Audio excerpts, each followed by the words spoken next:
vamos a tocar dos temas muy interesantes que son la epilepsia y la migraña en altura. Como primer tema a tratar es la epilepsia en altura. Primero, ¿qué es la epilepsia? Vamos a recordar un término que son las convulsiones, que vendrían a ser la vía común final de una variedad de desequilibrios por términos tanto heredados y adquiridos mediante un proceso de excitación y de inhibición neuronal.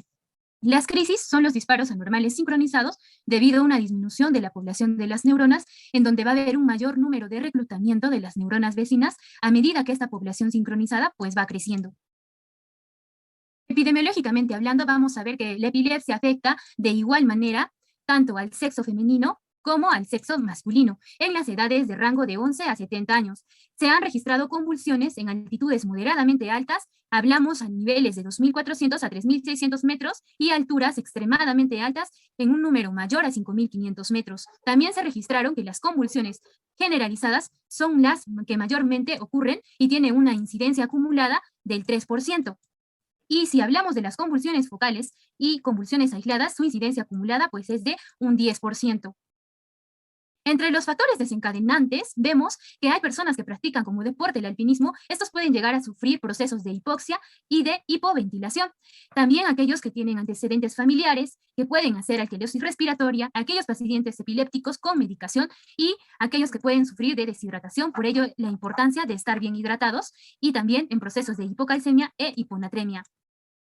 Fisiopatológicamente vamos a tocar dos teorías, que una es la vasoconstricción inducida por la hipocapnia, en donde vemos que la hipoxia con bajos niveles de dextrosa a nivel de la corteza cerebral va a generar un proceso de hipocapnia y esto va a hacer que haya niveles bajos de dióxido de carbono, induciendo así a una vasoconstricción. Y también la posibilidad de los mecanismos reflejos van a generar una estimulación del epitelio olfativo, estos como posibles activadores de las descargas epiteliformes, como podemos ver en la imagen. Los efectos fisiológicos del oxígeno bajo, vemos que la reducción progresiva de la presión barométrica a 760 metros de mercurio sobre el nivel del mar, y si hablamos a nivel de 523 milímetros de mercurio a 3048 metros sobre el nivel del mar, va a haber una disminución de la presión parcial del oxígeno por un aumento de los quimiorreceptores arteriales. Esto va a hacer que se estimulen las fibras de estas, generando así ramas y estímulos hacia el núcleo dorsal del vago y al núcleo solitario, generando así un aumento de la ventilación alveolar a un número de 1,65 veces lo normal. También una hipocapnia de tipo transitoria, un aumento del pH. Esto genera que haya una inhibición en el centro respiratorio vulvar. Entonces podemos ver que la hipoxia va a generar un aumento de la despolarización neuronal y esto puede incluso llegar a conducir a la muerte. Por ello es importante una sustancia neuroprotectora llamada nicotina, que es capaz de disminuir el daño neuronal. El cerebro, ¿cómo actúa bajo hipoxia? Pues va a empezar a generar ciertos estímulos, como la autorregulación, por el proceso de vasodilatación y por la disminución de la resistencia vascular cerebral durante la disminución de la presión cerebral, teniendo como consecuencias pues una disminución de la hemoglobina, así como también una disminución de la energía. Por ende, se sienten más cansados. También en los cambios estructurales podemos ver que va a haber anomalías en la sustancia blanca, también va a disminuir el volumen de la sustancia gris, también va a haber microhemorragias debido a que va a haber un depósito de la hemosiderina. En los cambios funcionales podemos ver que va a haber una alteración de la autorregulación cerebral, va a haber un aumento del flujo sanguíneo cerebral y también de la permeabilidad vascular. La hipoxia isquémica va a hacer que los factores más comunes, como por ejemplo la epitelogénesis en los recién nacidos, generando así una hipoxia, y esta va a ser capaz de que haya una disminución y caída del umbral de las convulsiones a lo largo de la edad adulta. Entonces, como observaciones podemos recordar que estos van a tender a ser ataques por primera vez, van a ocurrir entre los 2 a 3 primeros días después de la llegada a la altura y existe una subrepresentación del abuso de alcohol y los ataques van a ser más de origen talámico que de tipo cortical. Entonces, la hipovaria y la hipoxia van a ser factores de muy mal pronóstico que podrían llevar al paciente a un estado crítico. Y niveles leves de hipovaria y la hipoxia van a poder y pueden tener un efecto protector contra la lesión cerebral convulsiva. En los puntos bibliográficos que nosotros hemos tomado en cuenta, pues vamos a hablar como primer punto a cómo abordar las convulsiones en el viajero de gran altitud. Vemos que las convulsiones van a ser mayormente de tipo tónico-clónicas generalizadas, y estos procesos fisiopatológicos pues van a poder estar implicados estos 4 factores, como el edema cerebral a gran altura, la privación del sueño, la hiperventilación y los efectos directos de la hipoxia hipovárica. Entonces, en conclusión, actualmente no es posible predecir con certeza qué pacientes van a ser susceptibles a sufrir convulsiones a gran altura. En el segundo punto bibliográfico, los viajes a gran altura, los riesgos y las recomendaciones para viajeros con condiciones médicas preexistentes. Se cree que las convulsiones a gran altura van a ser provocadas por una serie de factores potenciales. Estos van a incluir alcalosis respiratoria, hipocapnia, hipoxia y privación del sueño.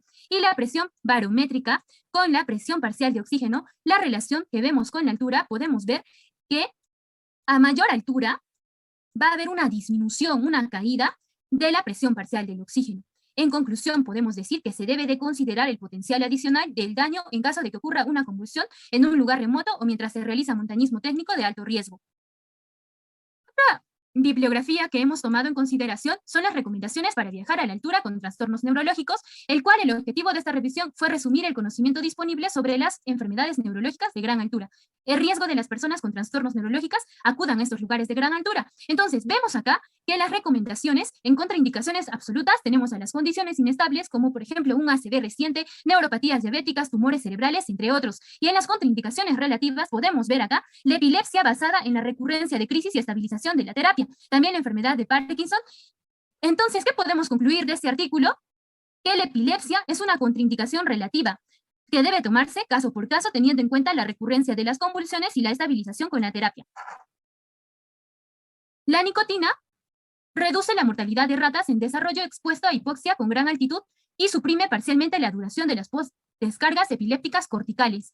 Esta es otra bibliografía que tomamos en cuenta en donde se data que la hipoxia va a provocar despolarización neuronal masiva y puede llevar a la muerte.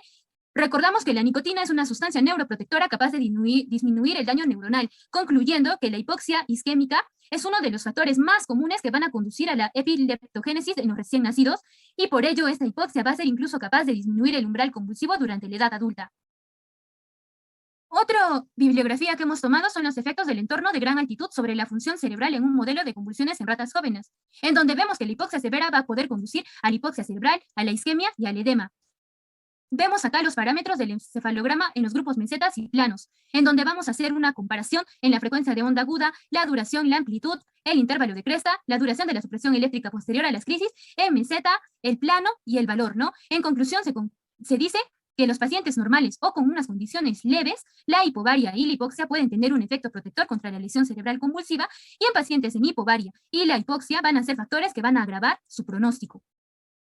La disfunción neurológica transitoria a gran altitud, un origen en la corteza temporoparietal, como otra bibliografía, directamente vemos que la hipoxia aguda va a generar impedimentos tanto de tipo agudos como transitorios para el flujo sanguíneo y la oxigenación. En conclusión, podemos ver que el amplio espectro de la disfunción neurológica transitoria aguda a gran altura va a surgir debido a una alteración electrofisiológica similar a una depresión de propagación cortical de la migraña. Otra bibliografía a tener en cuenta es la nueva crisis de epilepsia a gran altura sin signos de mal agudo de montaña o edema cerebral de gran altura, en donde vemos que el riesgo de las convulsiones aumenta a gran altura. Entonces, esto va a hacer que la persona esté propensa a sufrir de convulsiones, y también si es que esta persona tiene antecedentes de tipo familiares, ¿no? En conclusión, que podemos ver que las convulsiones pueden ocurrir a gran altura, incluso en pacientes epilépticos que tengan una medicación adecuada. En conclusión, vemos que la epilepsia en altura es un trastorno en el cerebro debido a una variedad de desequilibrios heredados y también adquiridos de excitación e inhibición neuronal. Esto va a afectar de igual manera a mujeres y a varones y abarca entre las edades de 11 a 70 años. También vemos que esta está desencadenada por hipoxia, hiperventilación, a pacientes con antecedentes familiares de epilepsia, privación del sueño, deshidratación, alteraciones electrolíticas, ¿no? Como la alcalosis, y en pacientes epilépticos incluso que tengan la medicación adecuada. Recordando la fisiopatología, vemos que esta va a ser explicada por una vasoconstricción inducida por hipoxia y por una posibilidad de mecanismos reflejos. Y la hipoxia cerebral prolongada pues va a conducir a alteraciones de una sustancia blanca, así como a microhemorragias por depósito de hemosiderina. Ya, ahí acaba. Hola. Ay, Mani.